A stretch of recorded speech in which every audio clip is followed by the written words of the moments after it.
The time has finally come. For 2 weeks now, I've been hinting at some big news, and it's finally ready to announce. But before we get into it, a little bit of backstory.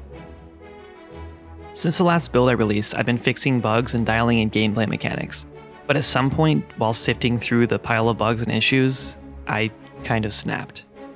I realized I had several gameplay systems that were just, well, they just plain sucked.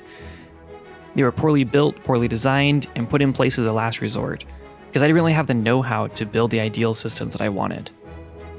The AI behaviors were written so poorly, due to my inexperience with behavior trees, that they were causing massive hits to the frame rate, like 16 frames per second at times on a GTX 1070. That was just unacceptable.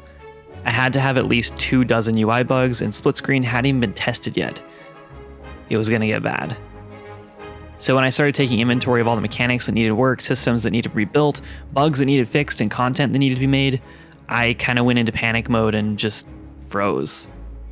My anxiety was a mess, and I was reading all these comments from you about how inspiring I was. And as I stated in my last video, I just felt like a total fraud. You guys only see what I show off in the videos and on stream, but no one sees the inner workings of the game really except me, all the garbage in the gears. Even though I spent 2 years now in blueprints, I still build systems that end up falling apart after I'm halfway through a project. I simply felt hopeless, and I think those closest to me could sense the turmoil, because around this time, I received a message from a fellow streamer and Unreal dev named Moz. It was kind of an offer to help me sort out the performance issues, so I immediately zipped up the game files and sent them over to him. Then I held my breath and waited. The next morning, he sent me a screenshot. It was a bait and switch. Moz didn't message me to help me fix my performance issues. He wanted to hijack my project. And after looking at the screenshot he sent, I wanted him to as well. Overnight, Moz implemented the bare bones of online multiplayer in Swords and Magic and stuff. And the cherry on top was that along with that screenshot was a request that I let him keep working on multiplayer and prove that he could do it. I told him I could give him 2 weeks to see what he could come up with before I scrapped the idea of online multiplayer forever. This idea had been romanticized for far too long, and it was clear that I was in a really unhealthy relationship with the idea. This time either it worked, or I was cutting it out for good. Well, it's been 2 weeks. So welcome to what Swords and Magic and stuff should have been all along. Now instead of huddling around your computer monitor with your family or local friends, you can quickly and easily join or host a game with friends across the whole world. Eventually dedicated servers will let you host a private world where your friends can play even when you're not online. You can finally share the joy of discovery with your friends without sharing your own screen. This has been my dream project for so many years now, and this partnership has opened up the possibility for everything I wanted it to have. So let's talk about what else is new in the project and what I've been doing for the last 2 weeks. First off, I spent some time working on a new map, which started out as a simple area for multiplayer testing this weekend, but evolved into a much larger, much more awesome space. So I spent a lot of time building it out. It needs a lot more work, and some areas are still missing some major detail and polish, but so far this dense forest is turning out awesome, and is a breath of fresh air compared to what you've been seeing. And while we're talking about trees, don't forget to go donate to Team Trees and help keep real life beautiful as well. Just do it, because trees. This map's going to be much larger than what you're seeing here. It's going to be a zone called Iris Lake, which is taken straight out of an old MMO I made in RPG Maker as a teenager. The zone was my favorite in the game. It was huge and had so much potential for quests and storytelling that I just wanted to try to revisit it. And yeah, that means that there's eventually going to be a lake in this forest. It's going to be enormous though compared to all the other bodies of water in the game. You'll be able to dive in, explore the depths, and walk all the way around it. I want a lot of verticality in this zone, so I'm already planning on huge cliffs, rope bridges, and maybe even a cliff face village. This area has so much potential as a mid-game zone. You'll encounter more quests and stories about the orc invasion and find their camps scattered about. As always, the zone will be littered with secrets, and I just can't wait to really dive into the lore. Moz and I are really excited about the potential for this one. So what else is new? For Halloween, we built the core of a graveyard near the farmlands in the game.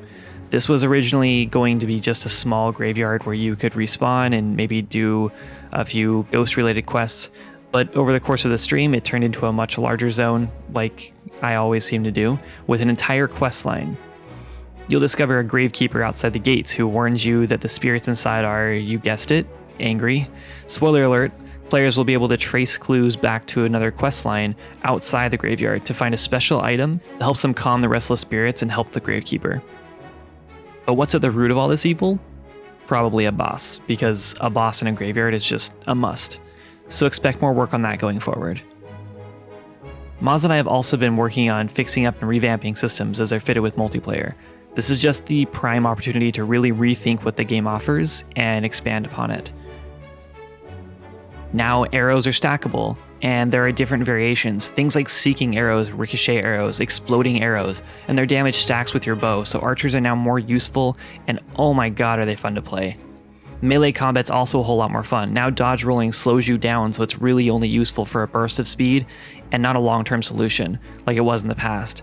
Gone are the days of smashing the shift key as you explore, and now, mounts will feel just that much better when you finally get one. We've also now got actually usable shields that aren't based on timing. Weapons that can finally overlap their animations when dual wielding, and two-handed weapons are finally going to get their own special abilities to make them even more fun to use. We've got ideas for the new magic system going forward now too. Now instead of all sorts of random spellbooks everywhere, you'll find one-time use scrolls to cast most of your utility spells early on, things like Light, Haste, Launch, Stone Skin, etc. And should you find a magic staff, well, then you'll be able to cast more offensive spells, like Fireball, Chain Lightning, and Poison AoEs. And finally, if you're sick of carrying around a dozen scrolls to cast that light spell you use so often, then you can spend shards and rare late-game resources to scribe yourself your very own spellbook that can be used indefinitely and cost no shards. Now being a mage will have so many more possibilities and just have a much deeper magic system. Moz has really proven to be an extremely useful ally so far. After some quick brainstorming, we realized how much clutter the game actually had, and we found much more permanent solutions to it. Like the crafting system. The way resources worked before were just annoying. They required you to carry a separate backpack around, and then store them in dedicated barrels. Maybe it's somewhat realistic, but just impractical in a video game. Now you'll have a secondary inventory wheel that's easily accessible where you can see all your resources in one place. No need for barrels anymore either, because you'll be able to drop all of your resources in a bag on the ground for you or your other players to pick up. Or just store it in a chest somewhere. It's just that simple. Moz also brought several other ideas to life that I'd never thought would be possible, like becoming a ghost when you die instead of just being stuck there staring at your lifeless body. Now you can hang around to be resurrected by your friends, or run off to the nearest anchor shrine and respawn yourself. I know a lot of you guys had a lot of respect for me as a solo dev, and I'm sure a lot of you will be disappointed that I brought someone else on.